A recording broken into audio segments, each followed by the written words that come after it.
El día de hoy es una sesión que marca como pues justamente la mitad de las sesiones y es digamos que un encuentro obviamente entre todos los datos que hemos estado viendo a lo largo de las sesiones, ¿no? Porque vamos a explicar cómo es que justamente a partir de la política cultural de 1990 se generan nuevos sectores productivos, se desarrollan nuevos sectores productivos y uno de estos grandes sectores pues es la industria cultural que le da paso, ¿no?, a lo que hoy conocemos como pues la industria cultural coreana, que nos llega a través de todos los productos de entretenimiento que generalmente o principalmente se asocian en la actualidad con el K-pop o con los productos musicales, ¿no? Con grupos, con cantantes, pero también pues con muchas series, ¿no? Que hoy han dado un salto importante quizá de las telenovelas a estas series que se transmiten a través de plataformas internacionales como Netflix, ¿no? Entonces, bueno, vamos a iniciar porque hay un poco de bastantita información y ya saben que al final tenemos el espacio para preguntas y respuestas, que espero tengan. Entonces, bueno, primeramente, para contextualizar, tenemos que entender y recordar de lo que hemos estado viendo en las sesiones pasadas, que a partir de que se da o se genera esta política cultural de 1990, también se dan muchos cambios en el entorno o en el contexto mundial, ¿no? Principalmente la economía mundial se caracteriza por una apertura creciente a diferentes mercados, es decir, hablamos de una economía mucho más abierta y mucho más de intercambio, ¿no? Entre muchas sociedades y muchos países. En 1997, el comercio total que tenía Corea en esta década ya se había multiplicado 14 veces con respecto al comercio que tenían en 1950. Es decir, podemos notar cómo ya para esta década el aspecto económico ya se había desarrollado de una manera muy importante con esta comparativa. Cuando veíamos al inicio del curso que es a partir de los 60 que más o menos empieza a estructurarse el desarrollo económico, decíamos que se habían enfocado en estos sectores como la industria pesada, en la manufactura, y que de a poco fueron expandiéndose hacia otras áreas, ¿no? Ya para 1990 el desarrollo económico, independientemente de que pasa Corea en una crisis muy fuerte en el 97, ya era 14 veces más grande con respecto a 4 décadas atrás. Y probablemente este salto tan abismal es lo que marca o lo que etiqueta a la República de Corea como un país que logra un desarrollo económico rápido, ¿no? Pero también le permite catalogarse, ¿no?, como un caso de éxito en la implantación del sistema económico pues capitalista.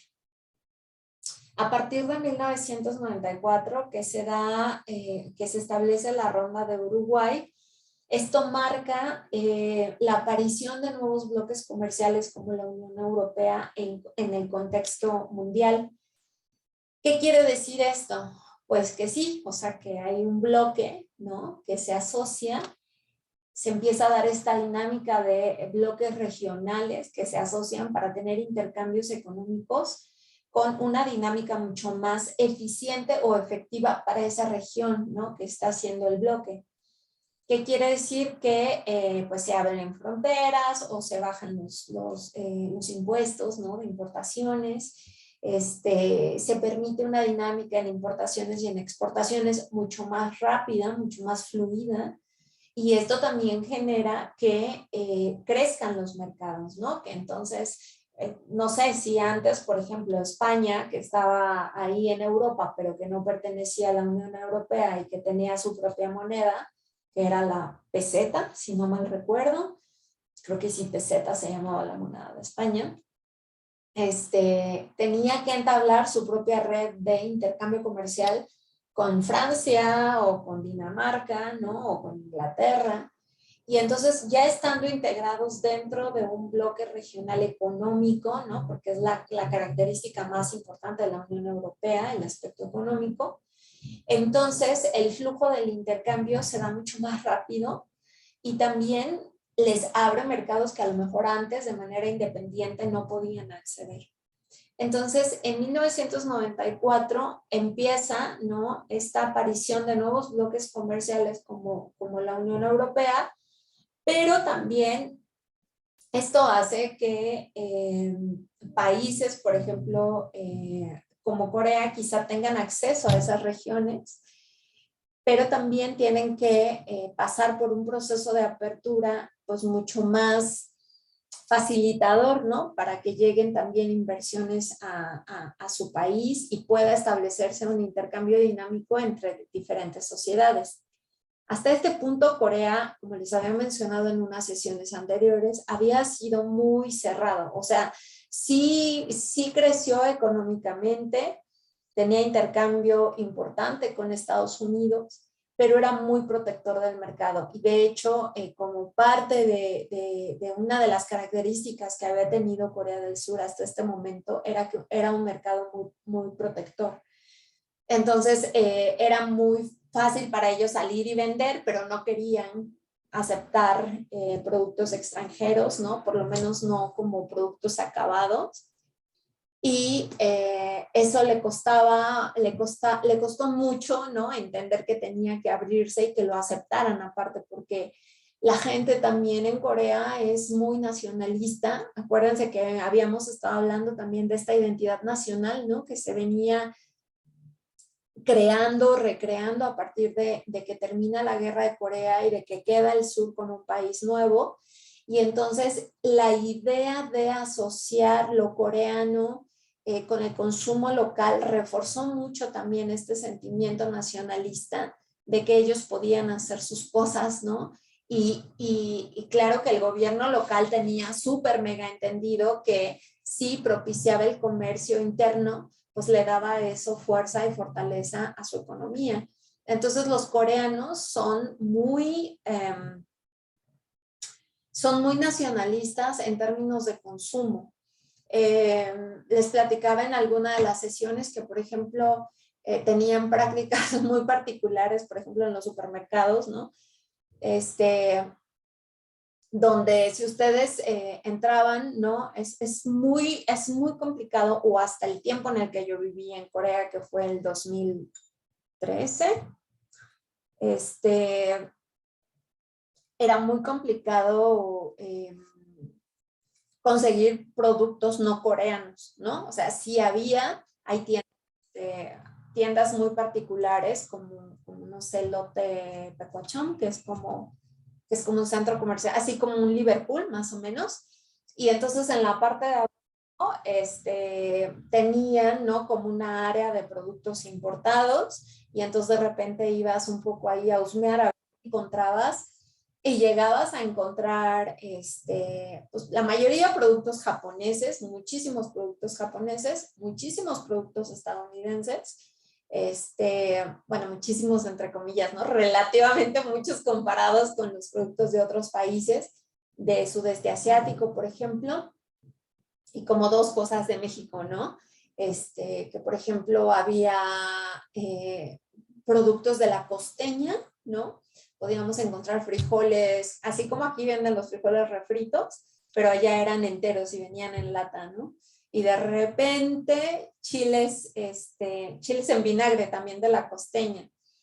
Y era lo que básicamente era mexicano, ¿no? Porque también en Corea tienen esta idea de que la comida mexicana son los nachos, y entonces pues había todo para hacer nachos, pero eran principalmente empresas estadounidenses las que llevaban ese tipo de productos, ¿no? Entonces, era muy complicado, a menos que supieras los lugares donde, o también, por ejemplo, hay un mercado que se llama Namdaemun, que está en la zona centro, bueno, hoy la zona céntrica de Seúl, y ahí hay como, es un mercado tradicional muy antiguo, pero ahora hay como pasajes subterráneos, ¿no? Y en algunos de esos pasajes puedes encontrar productos, pues occidentales, ¿no? Pero sobre todo esos productos que sacan de las bases militares estadounidenses. Entonces a veces llegas a encontrar tortilla de harina o llegas a encontrar, no sé, limones, que allá les dicen limas, ¿no? A los que nosotros llamamos limones. Cilantro, ¿no? Que no es muy común en la cocina coreana, en la China sí, por eso como que hay flujo de cilantro, pero no en cualquier súper lo venden, ¿no? Tienes que ir a esos lugares específicos. Frijoles, pero todo esto, ¿no? Estos productos que encuentras con algún tipo de toque mexicano, referencia a lo mexicano, generalmente son cosas que salen de las bases militares estadounidenses. Y claro, la respuesta obvia es porque muchos de los soldados estadounidenses pues son latinos o son mexicanos y entonces pues bueno, ese tipo de productos ellos los consumen, ¿no? Pero en realidad es muy complicado si tú vas a un súper así común y corriente coreano como aquí el Walmart, ¿no? Que allá hay uno que se llama E-Mart, por ejemplo, o Home, Home Plus, que son los locales. Es muy difícil que tú encuentres productos que no sean coreanos. Por ejemplo, en los últimos años que viví, había ya una empresa coreana que hacía tortillas de harina y las vendían como congeladas, ¿no? Porque tienen como modas, ¿no? De ciertos alimentos y entonces hubo un tiempo en que las tortillas o las quesadillas eran tendencia en Corea. Pero no suelen consumir los coreanos productos extranjeros muy fácil, ¿no? Eh, Incluso, por ejemplo, con marcas estadounidenses como los chocolates, por ejemplo, los Kit Kat, ¿no? Que a mí me da mucha risa. Y luego con mi esposo nos moríamos de risa porque eh, pues la marca estadounidense es Kit Kat, ¿no? Y entonces los coreanos hacían su propio chocolate similar, o sea, casi idéntico, con la misma envoltura, el mismo círculo blanco en el centro, ¿no? Y en vez de ponerle Kit Kat, le ponían Kicker. Y entonces cuando tú ibas al súper veías que la gente prefería agarrar un Kicker que un Kit Kat. Y entonces era como siempre, ¿no? La forma de acomodar los anaqueles es que al lado del producto ponían la versión coreana y entonces aunque el producto entrara al mercado, con el tiempo lo iban sacando del mercado porque el producto coreano, que era como una copia de ese, iba ganando el espacio, ¿no? Hasta que ya no había el extranjero, simplemente el coreano, ¿no? Entonces, en este sentido, y sobre todo más con los productos de alimentos, los coreanos son muy, muy, muy nacionalistas. Los coches igual, o sea, hasta hace poco que se empezaron a ver coches importados, porque aparte tienen un impuesto altísimo. Entonces, el que usa un coche, no sé, un Mercedes, un Volkswagen o algo que no sea coreano, tiene que pagar una cantidad muy alta de impuestos. Entonces, con esas sanciones de alguna manera propiciaban que se consumiera lo local, ¿no? Lo que se hacía en Corea. Y la mayoría de los coches en Corea son o Hyundai, o Kia, o Samsung, que está asociado con Renault, o pues son las marcas más importantes, ¿no? Entonces, siempre como que los coreanos no han sido muy abiertos, ¿no?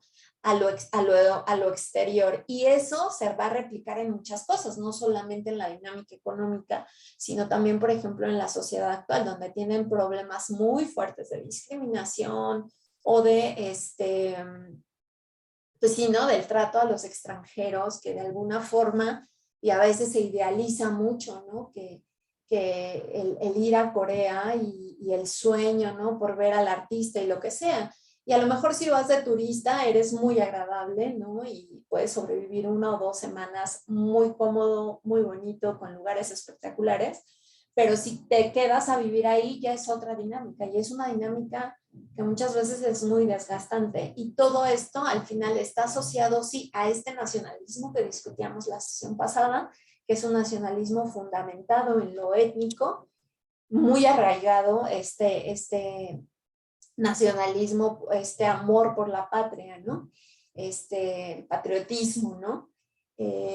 Y siempre a defender que lo coreano es lo mejor, ¿no? Independientemente de que sea o de que no sea. Entonces, justamente en esta década, Corea empieza como un poco a abrir el mercado hacia el exterior, pero no lo hace tampoco porque digan, ay, qué buena onda, ¿no? Ya reflexionaron y tienen que hacerlo, sino al final porque ellos entienden que eh, entre mejores relaciones tengan con el exterior, pues también va a ser más fácil llegar a los mercados de esas sociedades con las que están entablando intercambios, ¿no? Entonces, también en esta década aparecen las nuevas tecnologías de la información, que empiezan no solamente a dinamizar los flujos de información, a dinamizar la forma en la que se comunicaba Corea con el exterior o el exterior con Corea, sino que esto también ayuda a reducir pues, los costos comerciales, ¿no? Tiene un impacto directo en el aspecto económico y empiezan a surgir los hipermercados, ¿no? Que son estos mercados interconectados, pero que se sustentan, ¿no? A través de datos digitales, ¿no? A través del flujo del intercambio digital, que es instantáneo, que es muy rápido, y que esto también al final empieza a dar estas nuevas características de la dinámica global, ¿no? Se acentúa este proceso globalizatorio, ¿no? Empieza a tener estas tintes de globalización, que ya no era solo el intercambio que existía antes, ¿no? De que todos sabíamos que había un mundo y que los españoles conquistaron otro continente, etcétera. O sea, sí había conexión, interconexión. La diferencia es que en esta década, y gracias a esas nuevas tecnologías y a la digitalización, ese tipo de intercambio se hace infinitamente más rápido. Y es lo que nos tiene hoy, pues así, ¿no? Dando una clase a través de plataformas donde el aspecto físico, el desplazamiento físico, ya no es fundamental para entablar una dinámica educativa, por ejemplo, ¿no? Y bueno, entonces aparte de eso, hay nuevos patrones de producción, porque todo se hace más rápido. También se dan nuevos patrones de consumo y de comercio, y es a partir de aquí que se empieza a dar una dinámica diferente también con los bienes y con los servicios culturales, porque estas nuevas formas a través de las plataformas nos van a permitir llevar a cabo esas acciones, ¿no? Sí se sigue viendo, ¿verdad? Que paso la diapositiva, chicos. Por ahí si alguien me avisa por el chat. Ok, gracias. Gracias, chicos. Muy bien. Entonces, bueno, muchas gracias. Entonces, bueno, ¿qué pasa con estos mercados culturales y la globalización? Pues que el comercio de bienes culturales se multiplica por 5 entre 1980 y 1998. O sea, imagínense que en 18 años el comercio de bienes culturales se multiplica 5 veces. O sea, imagínense la rapidez con la que crece el mercado de bienes culturales. En la sociedad del conocimiento o sociedad de la información, las industrias culturales y de contenido son fundamentales y su crecimiento también. Son fundamentales porque la información es poder, y ahora, ¿no? Que vivimos en este contexto de tantos temas importantes, relevantes que están sucediendo en el mundo, entendemos también desde la realidad de nuestro país el poder que tiene la información, ¿no? Durante muchos años la información era un coto de poder, ¿no? Para ciertas empresas, que lo hemos mencionado en las sesiones anteriores, como Televisa o como TV Azteca, ¿no? Que empezó mucho más tardíamente que Televisa, porque antes era Imevisión, era un canal, era una señal de canal pública. Y entonces, digamos que a partir de ahí se construía una realidad, ¿no? Que todos aceptábamos sin cuestionar, independientemente de que nos gustara o no nos gustara, ¿no? Así es como se hace, por ejemplo, un dios del fútbol, ¿no? O como se acostumbra a las amas de casa a consumir las telenovelas principalmente. Siempre era muy clara la diferencia, que las telenovelas era para las mujeres y el fútbol era para el hombre o los hombres.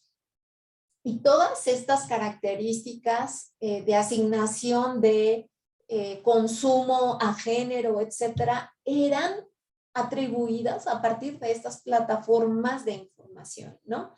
La realidad que existía en el país era la realidad que podíamos ver en las noticias de Televisa o de TV Azteca, o a través de un fulanito que se decía periodista y que entonces solamente comunicaba, ¿no? Comunicaba a partir de un, no sé, de un contenido que le pasaban en una hojita, y esa era la realidad, ¿no? No había más realidad, porque acuérdense que hace una o dos sesiones que hablábamos de cómo se construía el nacionalismo, decíamos que una de las características del nacionalismo es que era imaginado, ¿no? Que jamás íbamos a poder nosotros ver con nuestros ojos, muy pocos casos, todo ese entorno, ¿no? Toda esa realidad que nos conforma como nación.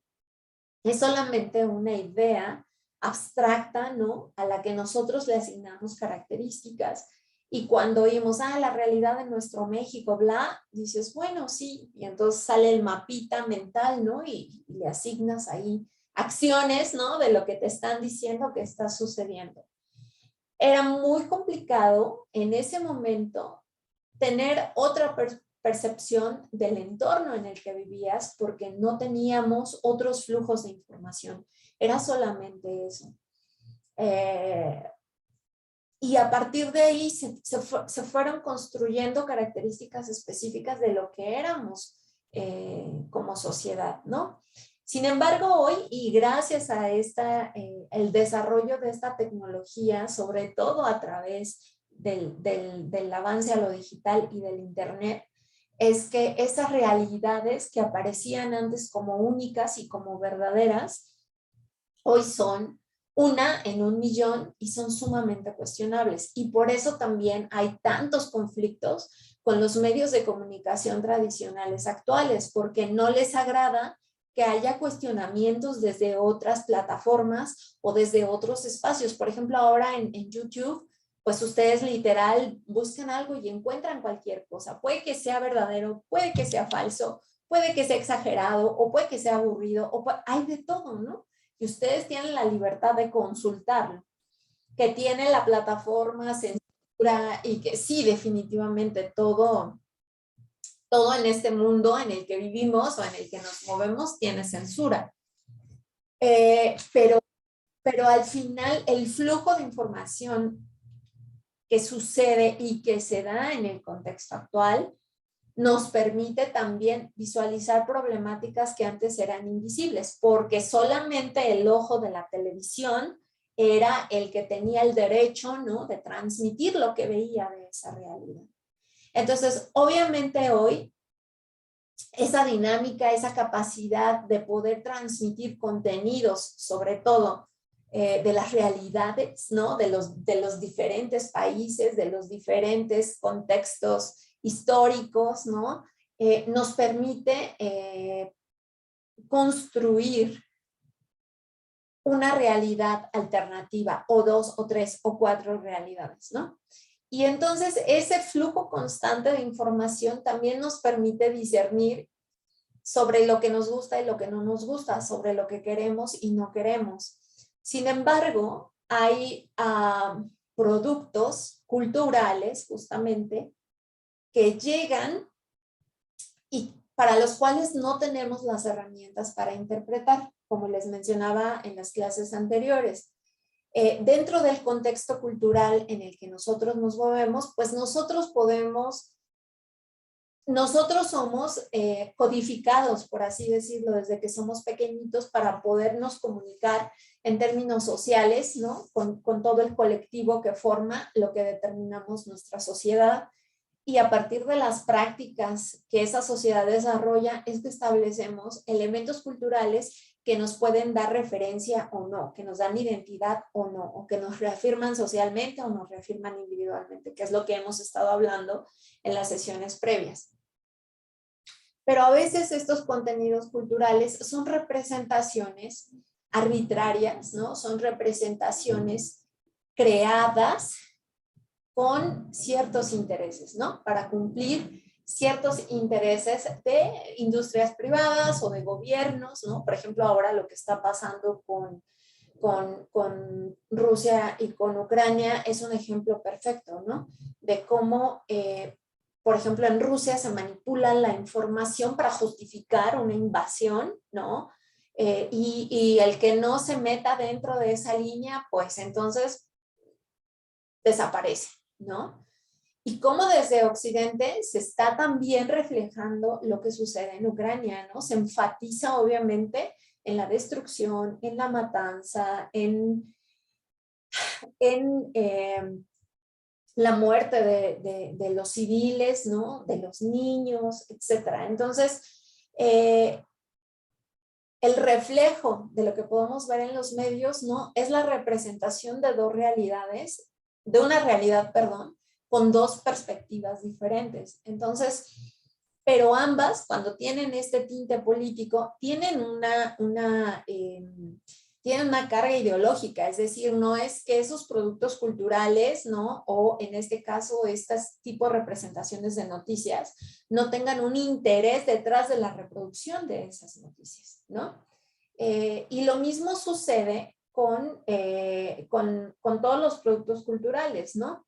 Un ejemplo muy claro es, por ejemplo, la industria estadounidense del entretenimiento, que la asociamos menos con la industria cultural que con el entretenimiento, pero aún así es una industria, ¿no? Que se nutre de un montón de elementos identitarios, simbólicos, de lo que nosotros podemos percibir como la sociedad estadounidense, ¿no?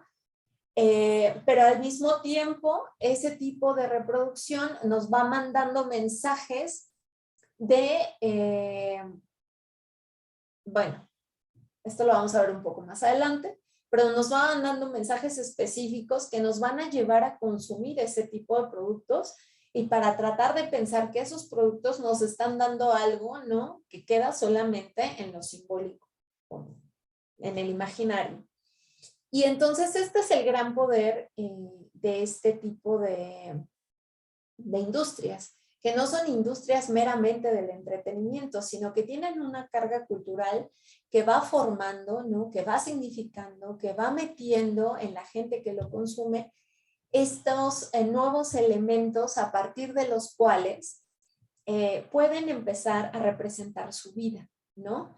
Y es un proceso muy, muy suave, muy subliminal, muy pareciera, ¿no? Que es inocente, ¿no? Pero que en el fondo tiene una carga muy fuerte que te guía pues a seguir consumiendo y a seguir reproduciendo esos elementos que te están transmitiendo, y ese consumo constante es lo que mantiene a la industria como la mantiene, y la mantiene haciendo millonarios a todos los que han invertido, ¿no? En ese tipo de productos.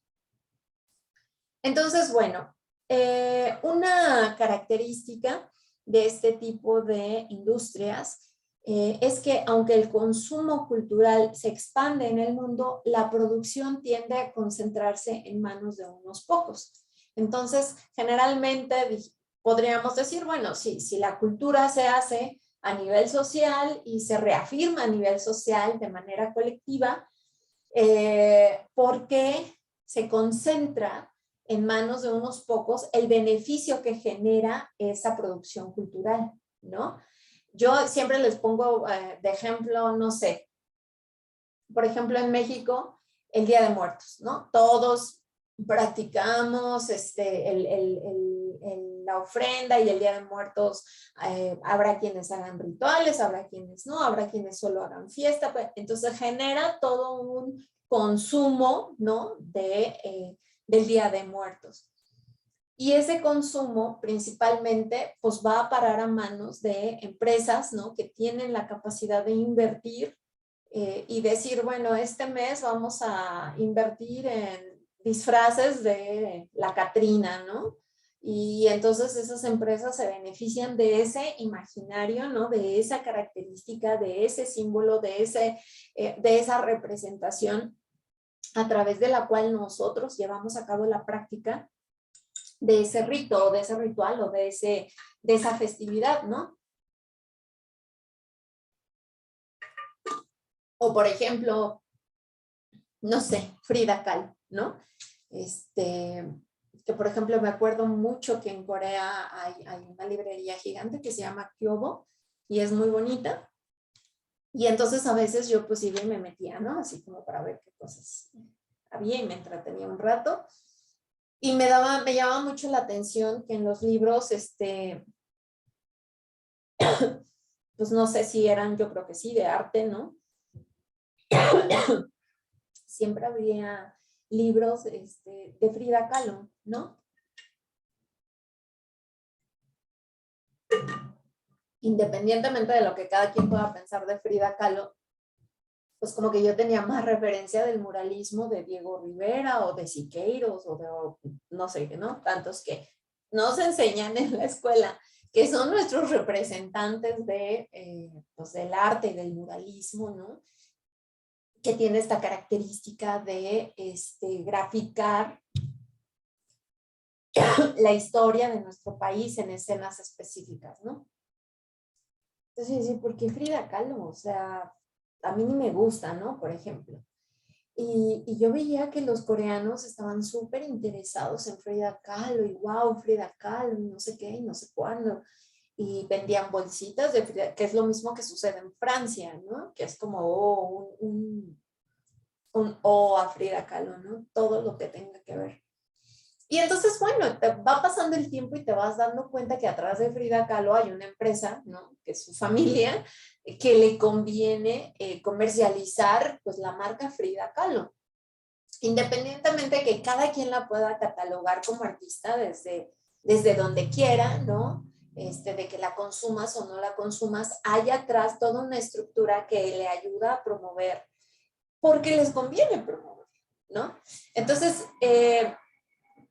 esta producción, ¿no? Al final, esta producción cultural, estamos hablando solo de este aspecto, ¿no? Pero bueno, si nos metemos al entretenimiento, pues imaginarán los miles de millones de dólares que se pueden embolsar a través de la creación de un grupo, ¿no? Como lo es en este momento BTS, que desde mi punto de vista no tienen nada en particular. Yo sé que habrá quienes los siguen, los adoran, los idolatran, son parte de un ARMY, ¿no? Que es como toda esta bola de fans que son manipuladas desde la misma administración del grupo y las meten en un sistema de competitividad de, a ver, demuestra que eres la mejor y sí, tú vas a ser la mejor y tú gánate esto y tú cómprate esto y la que se compre los 7 álbums que salieron hoy es la mejor fan, ¿no? Y entonces las insertan en esa dinámica y digo las porque la mayoría son niñas o mujeres, no hombres. Y entonces las meten en este rollo de consumo así, de ansiedad, ¿no? Donde realmente ellas creen que a estos chicos les importa en algo, ¿no? Y pues sí, o sea, pues les importan las ganancias económicas que puedan tener, pero no dejan de estar dentro de una industria que tiene un propósito, ¿no? Porque al final si realmente este grupo de niñitos las amaran y dieran todo por ellas, pues les harían conciertos gratis, ¿no? De, ay, miren, es que qué buena onda nuestras fans que nos siguen. Pero pues son pobres porque pues son de América Latina, ¿no? Que es como nos perciben, como pobres y subdesarrollados. Vamos a darles un concierto gratis, ¿no? Pues para reafirmar nuestro cariño. ¿No? Esto no sucede, obviamente, ¿no? Entonces, siempre atrás de una empresa de este perfil, pues va a tener la meta, ¿no? Económica, y generalmente se va a concentrar en manos de pocas personas, como cualquier otra empresa. Entonces, a partir de este tipo de industrias, pues la cultura cobra una nueva dimensión en el mundo global, y esta unión de estos dos elementos, que son la cultura y el comercio, va adquiriendo un carácter estratégico porque los bienes culturales construyen y transmiten valores, producen y reproducen identidades culturales, además de contribuir a la cohesión social. Son también un factor libre de producción en la nueva economía, es decir, cualquier persona puede generar contenidos y, por ejemplo, más ahora que existen un montón de plataformas o de redes, este tipo de productos pueden fluir de una manera mucho más simple o más sencilla de lo que costaba en los 80s, ¿no? Entrar a esa industria del entretenimiento, ¿no? Como era Televisa. Entrabas con ciertas cosas o con ciertas condiciones, ¿no? Que hoy que hay tantos escándalos sobre eso, podemos entender cuáles eran las condiciones, pero que hoy a través de las plataformas esto como agarra otra dinámica, ¿no? Entonces, ¿qué son al final las industrias culturales o cómo entenderlas? Son aquellos sectores que conjugan creación, producción, comercialización de bienes y servicios basados en contenidos intangibles de carácter cultural, generalmente protegidos por un derecho de autor. Obviamente que están protegidos por un derecho de autor porque en base al derecho de autor es que entonces pueden tener ganancias o no sobre un producto. Por ejemplo, en YouTube, estos temas, por ejemplo, de BTS, es que no puedes usar el tema BTS porque entonces te censuran el video porque ya estás haciendo como profit o, ¿cómo se llama? Estás obteniendo ganancias, ¿no? De un nombre o una creación que a ti no te corresponde, ¿no? Entonces, generalmente todos esos productos culturales que van a circular dentro de estas industrias van a tener o van a estar protegidos por los derechos de autor. También en otros países o por otros autores se les ha denominado como industrias creativas. ¿Por qué? Pues porque el factor fundamental para estas industrias es la creatividad. También se les conoce como industrias del futuro o como industrias de contenido. Y es muy interesante entender esta parte. ¿Por qué? Porque este tipo de industrias, como bien se dice en el nombre, ¿no? Pues son creativas, dependen de la creatividad. Y entonces aquí hay un elemento muy interesante, que si ustedes analizan el proceso económico que vivió Corea hasta los 90s, la mayoría de las industrias o de la industria que se desarrolla en Corea son industrias que requerían o bueno, siguen requiriendo porque no es que ya no existan, claro que siguen ahí, pero son industrias que requieren de muchos insumos que ellos necesitan traer del extranjero. Minerales, combustibles, productos sobre todo de primarios, ¿no? Que no pueden tener ellos porque no hay en Corea, y entonces que necesitan esas grandes empresas que tienen, por ejemplo, de los autos, pues necesitan de insumos de otros países y constantemente estarse alimentando de esto para poder mantener la industria. Entonces, este tipo de industrias, obviamente, que empiezan a ganar impacto, sobre todo en los 90s, aunque habían llegado a Corea, por ejemplo, pues desde que llegan los militares estadounidenses a Corea, ¿no? Y toda esta industria estadounidense, ¿no? Que mantenía a todos esos soldados y les daban entretenimiento, etcétera, pues los coreanos también empiezan a hacer sus pininos. No es que haya aparecido hasta esta década, obviamente no, tenían antecedentes. pero no eran catalogados, ¿no?, dentro de lo que hoy conocemos. O sea, era como, sí, los antecedentes de la industria cultural que conocemos en la actualidad, ¿no? Entonces, bueno, el caso es que este tipo de industrias, al ser creativas y al depender de la creatividad y de la imaginación de las personas, entonces, pues aparecían como un gran negocio, ¿no? Un gran paso nuevo para la economía coreana. ¿Por qué? Porque ya no necesitaban depender de los insumos del extranjero. Es una industria que se puede alimentar con el capital humano que tienen ahí, porque el capital humano que tiene puede desarrollar esta creatividad. Y entonces también es una característica muy importante para que empiece el despegue de de estas industrias, porque no es una sola, en Corea. Las industrias culturales incluyen también no solamente como contenidos audiovisuales, musicales, etcétera, ¿no?, sino que también se incluyen pues ediciones impresas, multimedia, producción cinematográfica, audiovisual, fonográfica, la artesanía y el diseño. Y en algunos países, ¿no?, se extiende este concepto a la arquitectura, que por ejemplo eso lo vamos a ver un poquito más adelante. Cuando, por ejemplo, en el caso de Corea, también han incluido en su industria como parte, ¿no?, característica la casa tradicional coreana o la arquitectura, ¿no?, tradicional coreana, que tiene un estilo, sí, ahí sí, único, ¿no?, muy particular y que es muy bonito. O también incluyen artes plásticas, el espectáculo, ¿no?, como pueden ser producciones de esta industria cultural como de producción masiva, o también pueden ser espectáculos que se basen en elementos o representaciones culturales pues tradicionales, ¿no? Por ejemplo, en Corea, que se difunde mucho este baile de las máscaras que habíamos visto en una de las sesiones anteriores, que fue uno de los elementos que eligieron para promover esa identidad cultural coreana, ¿no?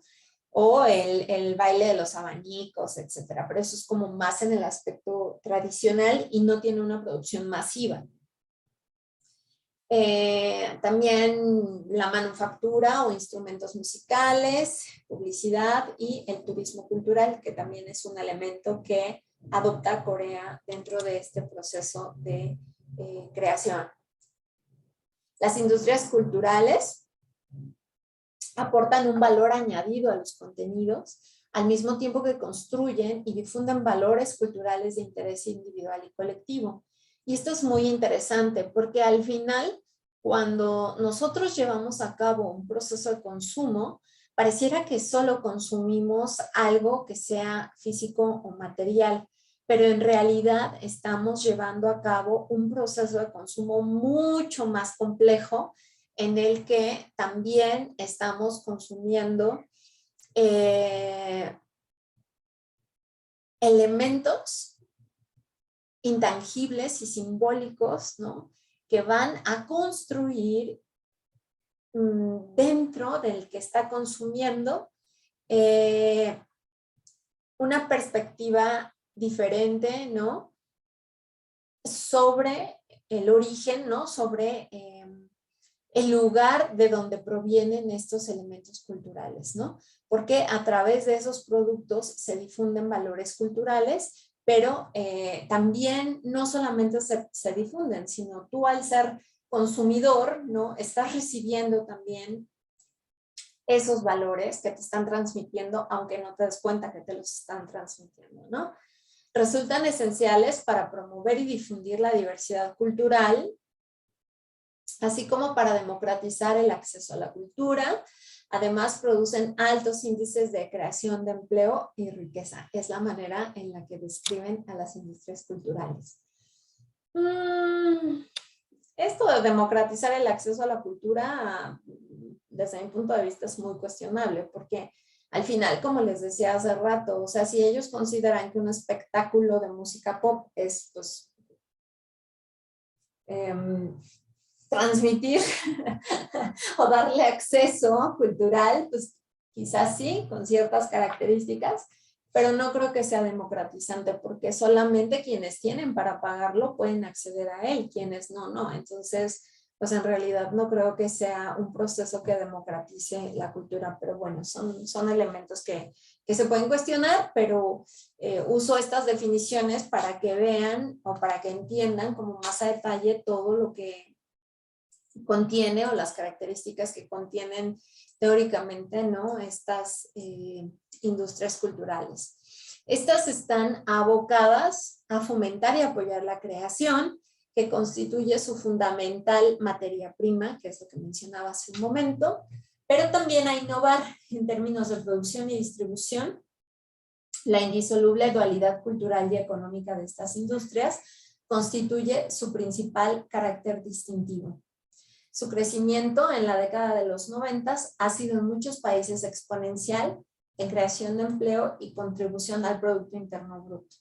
La mundialización ofrece nuevas e importantes oportunidades, aunque también desafíos para el desarrollo. Entonces, ¿qué entendemos por bienes y servicios culturales? ¿No? O sea, las industrias culturales ya vimos cómo las podemos describir. Pero ¿qué podemos entender por un bien cultural, no? Que cuando estamos consumiendo parte de esos productos, por así decirlo, que nos ponen a la mano a través de la industria cultural, ¿qué podemos categorizar o qué podemos catalogar, ¿no? Como bien cultural o como servicio cultural? Los bienes culturales son todos aquellos bienes de consumo que transmiten, fíjense qué importante, qué interesante, transmiten ideas, valores simbólicos, o sea, algo que te significa, y modos de vida también. Informan o entretienen, contribuyendo a forjar y a difundir la identidad colectiva, así como a influir las prácticas culturales. Fíjense qué interesante. Vamos a verlo otra vez. Un bien cultural o los bienes culturales son todos aquellos bienes de consumo que transmiten ideas, valores simbólicos, modos de vida, informan o entretienen, contribuyendo a forjar y a difundir la identidad colectiva, así como a influir las prácticas culturales. ¿Qué nos están diciendo aquí?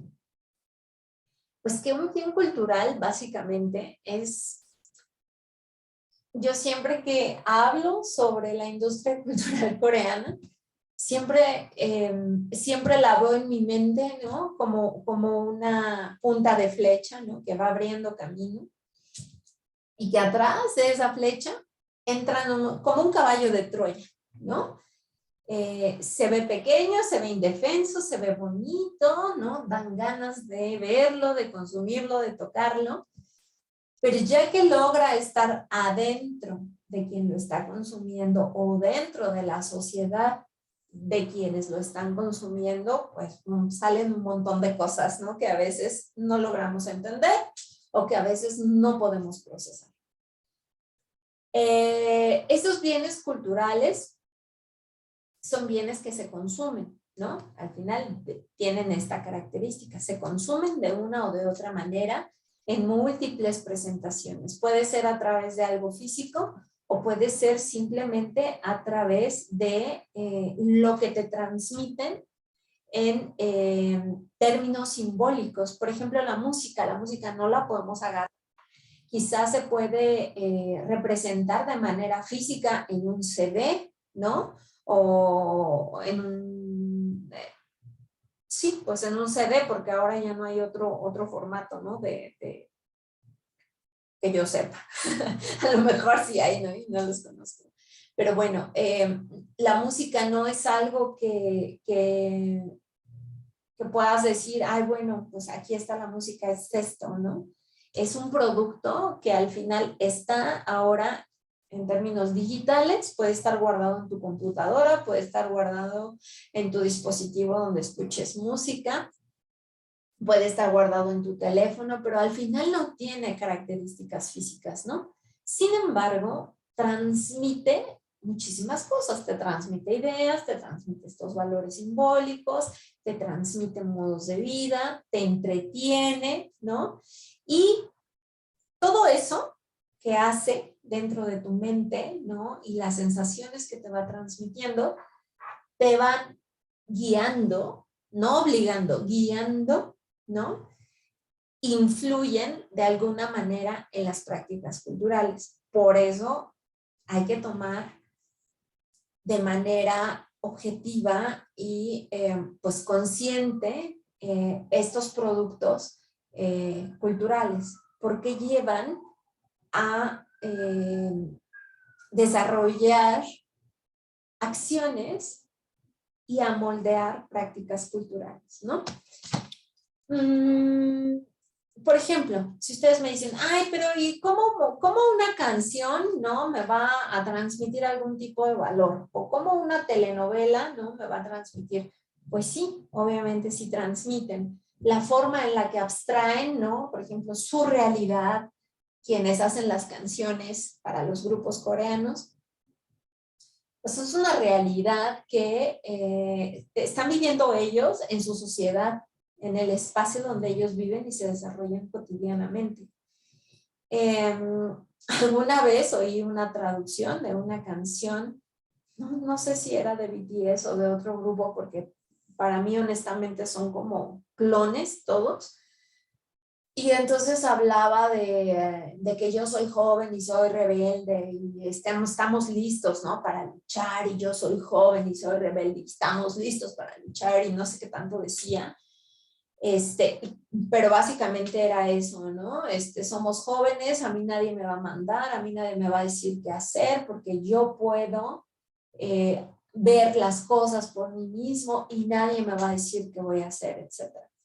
Entonces, bueno, dices, si ellos abstraen de esa realidad coreana estos elementos de lo que es ser joven o de las juventudes en Corea, pues se puede replicar muy fácil en otras sociedades y le dan sentido a otros jóvenes porque están pasando por un proceso de juventud igual que ellos, ¿no? Donde sabemos que independientemente de la sociedad en la que te encuentres, es el momento en el que se va construyendo tu identidad personal o reafirmando tu identidad personal, y cuestionas mucho el entorno en el que has vivido y en el que has crecido y en el que te han dicho, ah, tienes que ser esto, ¿verdad?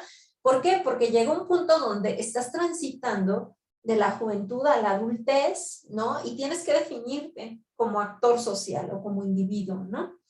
Entonces, estos temas, o por ejemplo el amor, ¿no? Pues es que el amor lo compartimos todos los seres humanos. ¿Cómo se percibe en cada sociedad? Pues es la diferencia, pero todos sentimos o todos tenemos la capacidad de tener ese sentimiento, experimentarlo, etc. Entonces es muy fácil que una canción que habla de amor, pues te signifique, porque tú también sabes lo que significa, ¿no? O cómo se siente el amor. Sin embargo, ¿cómo logran influir las prácticas culturales? ¿Cómo logran instalarse en el disco duro, ¿no? De alguna persona, para poder determinar que esa persona se comporte de otra forma y no de la forma en la que se comportaba antes? Pues es muy simple, porque a través de estos bienes reproducen ideales, ¿no? Reproducen aspiraciones de lo que representa o de lo que tendría que representar la juventud, por ejemplo, ¿no? Y entonces, si ustedes observan, por ejemplo, en las chicas de todo este entretenimiento coreano, es muy interesante porque pareciera que son chicas o muy dulces, ¿no? Así como muy inocentes, sin cero experiencia en la vida, o las duras, ¿no? Que ya no se dejan y que protestan y que le dicen al hombre, tú vete al caramba porque no me importa, si no sé qué, y ahora yo tengo el control y no sé qué, como esta actitud más rebelde, ¿no?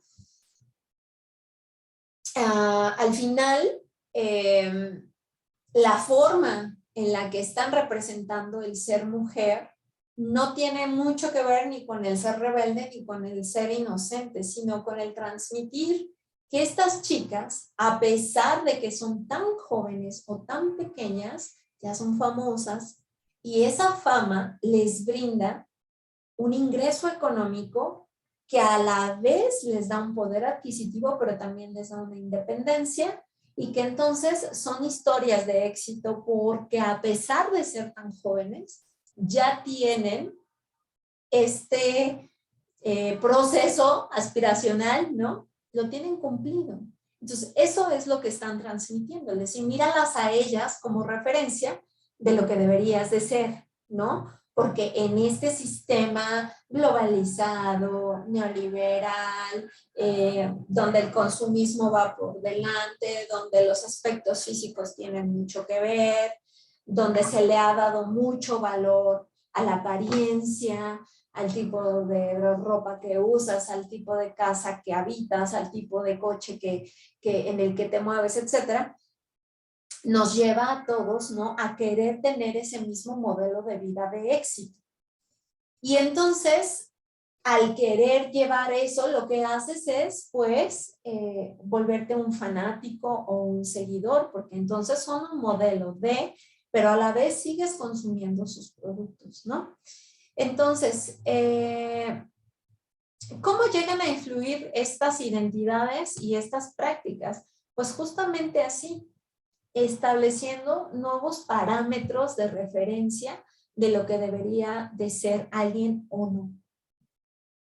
Y es muy irónico porque aunque estas chicas proyecten eso, cuando vamos a estudiar un poco más a fondo, pues vemos que no tienen nada de poder, que siguen viviendo en una sociedad patriarcal, que los managers que las manejan las explotan como quieren. Hay casos o hay denuncias que han salido en los periódicos de chicas que son artistas muy populares y que han dejado cartas. Se suicidan, ¿no? Porque ya no aguantan más la situación y dejan cartas donde dicen cómo las usaron y las prostituyeron y nadie hizo nada, ¿no? Entonces, aquí es donde realmente nos tiene que provocar conflicto el estar consumiendo este tipo de ideales culturales, ¿no? De ideales, de representaciones sociales diferentes a la nuestra. Y ojo, o sea, no estoy diciendo que sean malas y que lo nuestro sea bueno y que todo lo mexicano tiene que ser lo que nos identifique siempre. Cada quien tiene el derecho de asociarse y de identificarse como quiera. Aquí lo importante es que debemos de cuestionar y es algo que siempre les digo en las clases y que siempre digo en las presentaciones. O sea, no podemos ahí ir nada más así como zombies a consumir algo que nos están diciendo que consumamos porque es súper nice y porque es súper guau y porque el ser del army de fulanitos ya me va a hacer súper fantástica en el planeta. O sea, no podemos hacerlo sin llevar a cabo un proceso mucho más consciente. No solamente con lo coreano, digo, con cualquier cosa que consumimos, porque eso es lo mismo que ir y pagar 50,000 pesos por una Mac, que dices, bueno, ¿por qué 50,000? O sea, si su costo de producción a lo mejor es de 5,000 o de 10,000, ¿no? ¿Qué me está transmitiendo el tener esta Mac, ¿no? Que me está obligando a pagar, pues no sé cuántas veces más el valor real que tiene, ¿no? Y es todo este proceso de consumo donde lo simbólico tiene un montón que ver, ¿no? Es la forma en la que nos vamos a representar también de manera social y colectiva. Estos bienes culturales, como les mencionaba antes, pues tienen derecho de autor y están basados en la creatividad de manera individual o de manera colectiva.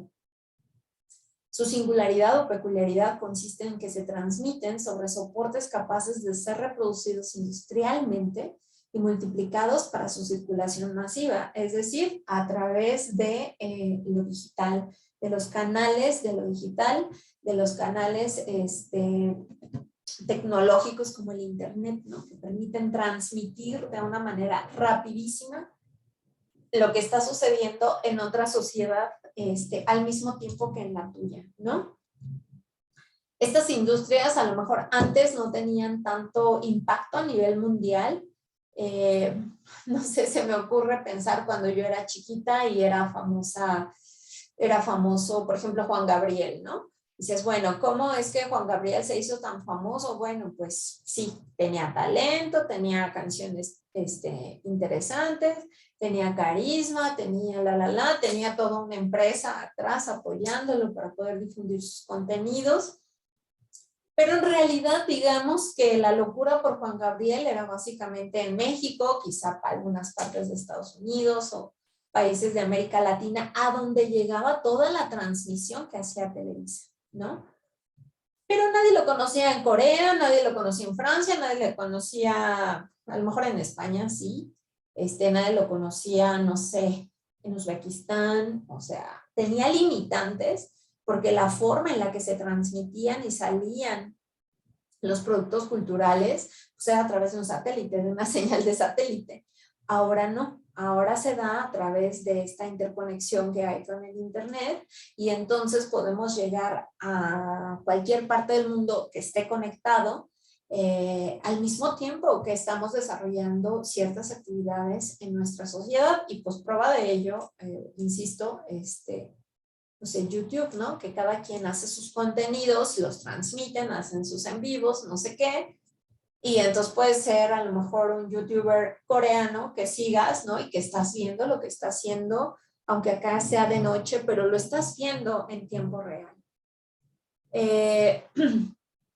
Y bueno, estos productos culturales pueden ser libros, revistas, productos multimedia, software, grabaciones sonoras, películas, videos, series audiovisuales, productos artesanales y de diseño, y constituyen una oferta cultural muy grande a disposición de casi cualquier ciudadano o ciudadana, ¿no?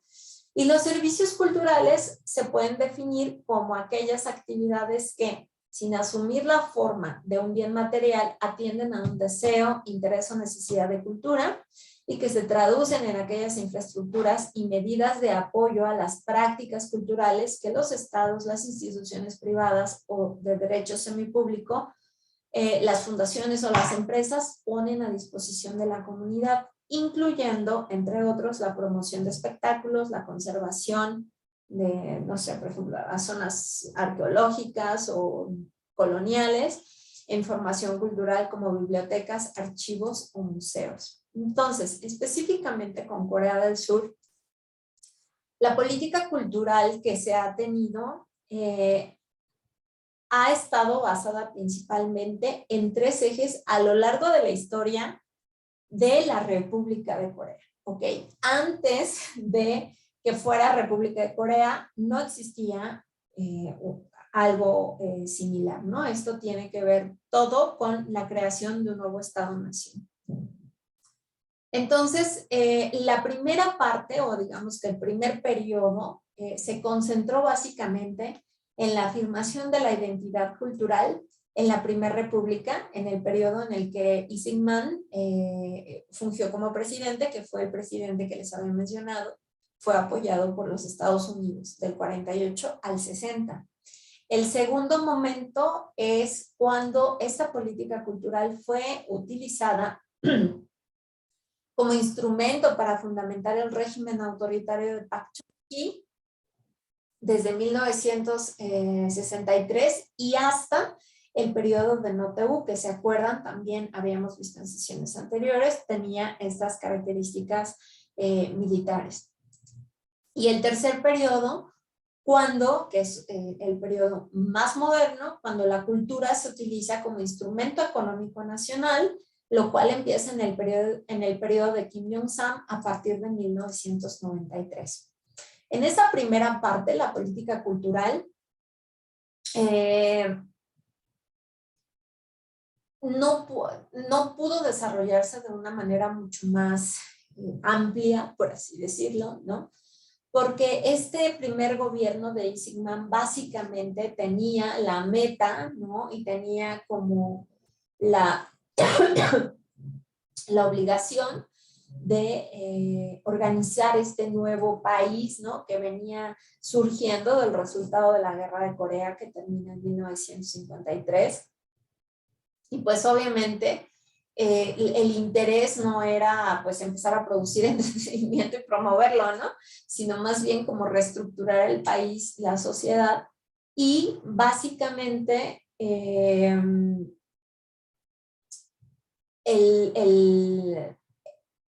la característica, ¿no?, que se le da a este primer periodo estaba enfocado en la supervivencia de Corea, que había sido ay, perdón, chicos. Que había sido pues recién amenazada por la colonización japonesa y por la guerra, y que pues había dividido, ¿no?, a lo que fue el reino de Joseon en dos partes. Y el principal desafío de la Primera República o Primera República de Isinman en relación a la política cultural era resolver el problema de la identidad para superar 35 años de influencia japonesa y la devastación de una guerra de 3 años donde se cuestionaba obviamente la naturaleza del ser coreano, ¿no? ¿Qué es el coreano? ¿El que está con esta ideología o el que está con la otra? Entonces, básicamente en este periodo la política cultural solamente se enfocó a reafirmar la identidad de Corea en base a estos elementos que habíamos estado mencionando en la sesión pasada, a la forma en la que se va construyendo el nacionalismo coreano, ¿no?, que es principalmente o característicamente un nacionalismo étnico. Digamos que prácticamente la primera política cultural que realmente se implementó como política en Corea del Sur se lleva a cabo en 1961 con el gobierno de Park Chung-hee, este gobernante militar, dictador, autoritario, ¿no?, que se queda 19 años en el poder. El gobierno de Park establece el Ministerio de Información Público para supervisar películas, teatro y otras representaciones y artes, así como la gestión del Teatro Nacional y el Instituto Nacional de Música Clásica. Digamos que es hasta el 68 cuando realmente se lleva a cabo o se implementa una política cultural a gran escala. Y en 1973 forman el Ministerio de Cultura e Información. El Ministerio de Información Pública comienza a sistematizar y a centralizar todas las políticas y legislaciones relacionadas con la cultura para fomentar una identidad nacional surcoreana y consolidar, obviamente, el poder del régimen autoritario, que es una meta de todos los regímenes autoritarios, ¿no? Esa primer política cultural de Corea del Sur se usó para crear estabilidad nacional y política bajo un gobierno autoritario mientras infundían valores que conducían a la modernización de la nación coreana.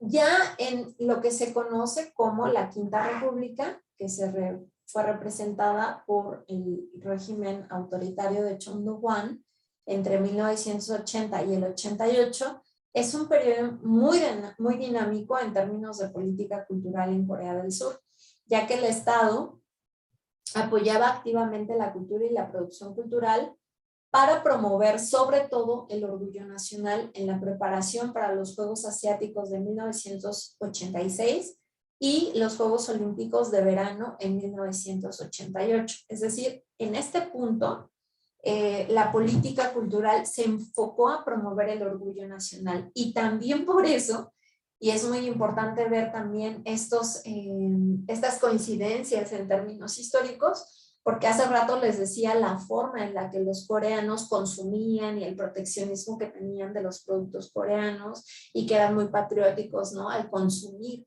Y pues bueno, también esto obviamente tiene relación en la forma en la que se fueron estableciendo políticas culturales, porque si primeramente en el periodo de Syngman Rhee que se buscaba estabilizar, ¿no?, y pasan con Park, y entonces Park lo que hace es como refrendar que lo coreano es lo más importante, refrendar que lo que ellos son en origen es lo más importante, refrendar que lo tradicional, lo que los hace coreanos, lo que les da esta particularidad del ser con estas características coreanas es lo importante. Y luego, cuando viene este proceso de los Juegos Asiáticos y los Olímpicos, se promueve el orgullo nacional para que cuando estén los Juegos Olímpicos se vea el fervor y el amor de la gente a su país. Pues bueno, es sumamente entendible que tengan estas fijaciones, ¿no? Que tengan estos comportamientos en base a muchas acciones que se llevan a cabo a partir de la sociedad, ¿no? Y muchas veces se justifica y dicen, ay, es que Corea es muy tradicional. No, pues no es nada más porque sea muy tradicional. O Corea es muy conservadora. Bueno, sí, pero no es nada más porque Corea sea conservadora, sino porque también han estado insertos y bombardeados desde el Estado, ¿no? Con todo este alimento, ¿no? Al orgullo nacional y a creer que ellos son una expresión auténtica y bonita y justificable y son la mejor expresión de lo coreano en relación con el norte y que ellos sí, sí tienen las características necesarias, ¿no? Para salir adelante económicamente y lograr el desarrollo que han logrado, etcétera. Entonces, no es nada más que se juzgue por decir, ah, sí, pues así son, o porque es que son muy conservadores o muy tradicionales. Bueno, porque ahí tendríamos que explicar qué es lo tradicional de Corea, ¿no? O qué es ser conservador en Corea. Entonces creo que esta parte de la política cultural nos puede explicar mucho del por qué la sociedad coreana contemporánea se comporta de la manera en la que lo hace, ¿no? Por lo menos en términos del nacionalismo y su sentimiento identitario del ser coreano. Entonces, bueno, el régimen de Chon Do-hwan continuó utilizando la política cultural para fortalecer el autoritarismo, continuando con el enfoque que tenía también Park Chung-hee. Sin embargo, cuando llega No Tae-woo, que fue el último militar que gobernó Corea del Sur entre el 88 y el 93, aboga por una era de la gente común, o sea, la gente común y corriente, ¿no? La gente de a pie, como decimos nosotros. Y en su discurso inaugural de febrero de 1988, No enfatiza que en su gobierno debería desarrollarse una cultura nacional, pero mejorar también la vida cultural de las personas, es decir, no solamente reafirmar esta parte identitaria de que somos coreanos, lo que acabamos de decir, sino que también hay que mejorar la vida cultural de las personas, ¿no? Que la gente empiece a tener como esta interacción y retroalimentación en base a las prácticas culturales, ¿no? Que se pueden dar desde lo familiar hasta el espacio social y colectivo. En los Juegos Olímpicos de verano del 88, también, sabemos, ¿no? que el Comité Olímpico elige la sede de los Juegos Olímpicos una vez que verifican que son como solventes económicamente para poder llevar a cabo toda esta inversión en la infraestructura, ¿no? Que se necesita para llevar a cabo los Juegos Olímpicos.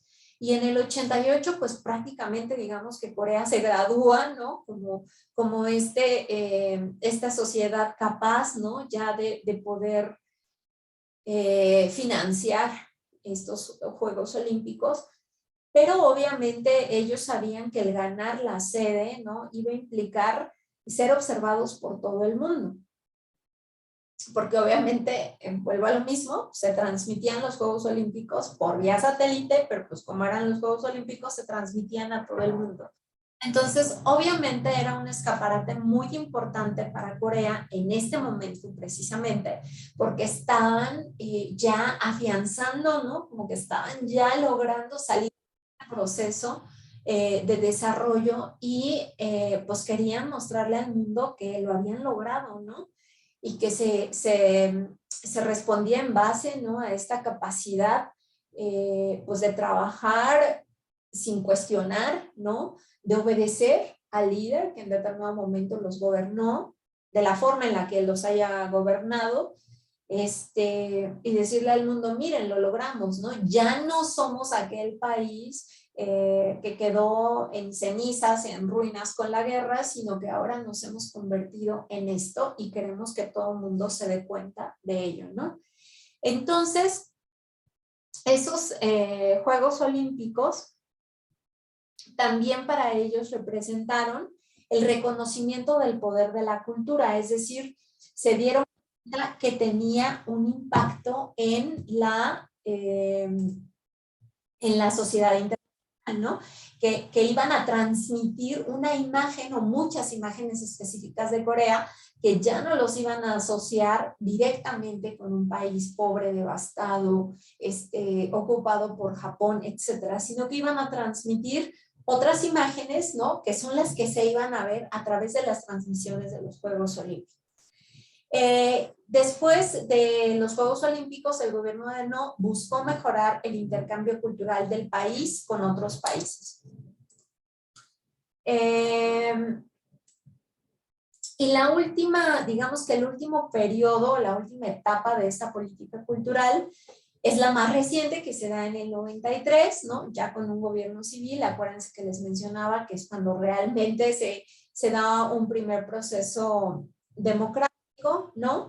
Y la política cultural de Corea del Sur ya no jugó un papel de defensa en relación a la política interna, es decir, ya no estaba enfocada, a diferencia de la primera etapa de la política cultural, ya no estaba enfocada en defender lo coreano, reafirmar el nacionalismo, reafirmar la identidad, sino que ahora era una política que trataba de transmitir lo interno hacia el exterior, ¿no? Empezar a salir. Su objetivo fue hacer que el país estuviera más orientado a lo internacional, siendo una parte central de la campaña política de Kim Jong-un para elevar el Estado de Corea del Sur a nivel mundial. Esto fue personificado en su eslogan Segehwa, que como les había mencionado antes, quiere decir globalización. Con respecto a lograr la globalización y el valor económico de la política cultural de Kim, su gobierno fue un cambio significativo para la política cultural de Corea. La política más importante instituida durante su administración fue para considerar la cultura del país y las artes como parte de la riqueza nacional y para darle una alta prioridad, afirmando el impacto económico de la cultura. Esto es esencialmente notable en el apoyo del régimen a la industria cinematográfica de la nación. El gobierno de Kim Dae-jung en 1998, por ejemplo, que había experimentado la crisis económica del 97, comenzó a reorganizar la economía del país con estrategias neoliberales, la forma corporativa de formulación de políticas y una política cultural orientada a la construcción de una sociedad digital. Lo último se hizo a través de un programa cultural integral, un esquema que se conoció como Visión 21 por el siglo XXI, dirigido a las industrias culturales de Corea. Mientras que el crecimiento económico de Corea del Sur se orientó principalmente hacia la exportación desde la década de los 60 hasta los 80, centrándose en el sector de las industrias pesadas, el valor económico de la industria cultural fue ignorado en general en esos periodos. Los gobiernos posteriores convirtieron a la industria cultural en un sector económicamente productivo como cualquier otra industria de Corea del Sur. Entonces, básicamente, digamos, podemos identificar tres pasos importantes en la política cultural de la República de Corea. La primera, ¿no?, caracterizada por gobiernos militares, desde Park Chung-hee hasta Chon Doo-hwan, donde el gobierno tenía la mayor injerencia en la política cultural y era una política orientada a la protección del país a través del reforzamiento de la identidad nacionalista, buscando la lealtad y el sentido de pertenencia a la nación. El segundo periodo, de Kim Jong-un hasta Kim Dae-jung, que ya se caracterizó por un gobierno civil y donde hay un periodo de puertas abiertas y donde el Estado gana con otros actores, pero con la dominación del gobierno sobre estas relaciones. Es decir, empiezan a apoyar la industria cultural, pero el gobierno sigue teniendo gran injerencia en la forma, ¿no?, en la que se va desarrollando este apoyo. Y en el último periodo, o en la última etapa, ¿no?, que sería de Nomo Hyun de 2003 hasta Lee Myung-bak en el 2013, que se caracteriza también por un gobierno civil, pero aquí ya con características. No te preocupes, Astrid, no pasa nada. Ya tienen estas características de globalizadoras, ¿no? De insertarse en el proceso de globalización, pero también donde hay un proceso de liberación en los mercados, ¿no? Y aquí es muy interesante porque en este momento ya no es solamente el Estado el que empieza a apoyar, ¿no? El que apoya estas industrias, como lo habían hecho con el cine, por ejemplo, sino que también la industria privada inicia la producción cultural. El Estado reincorpora el éxito de los contenidos culturales coreanos en el exterior para empezar a catapultar otras industrias. Es decir, no solamente a través de esa política cultural, no solamente el Estado abre el mercado y fomenta la producción y la difusión de esos productos, sino que también entra el sector privado, pero el gobierno empieza también a hacer uso de esos productos culturales o contenidos culturales para poder abrirle el paso, por así decirlo, que por eso hace rato les decía que a mí se me hacía como un caballo de Troya o una punta de flecha, para poderle abrir el paso a otras industrias pues que son coreanas, ¿no? Y que necesitaban también o necesitan también de esos mercados en el exterior. Entonces, bueno, el día de hoy, la sesión la vamos a... la vamos a dejar aquí. Ahorita vamos a la sesión de preguntas y respuestas. Así que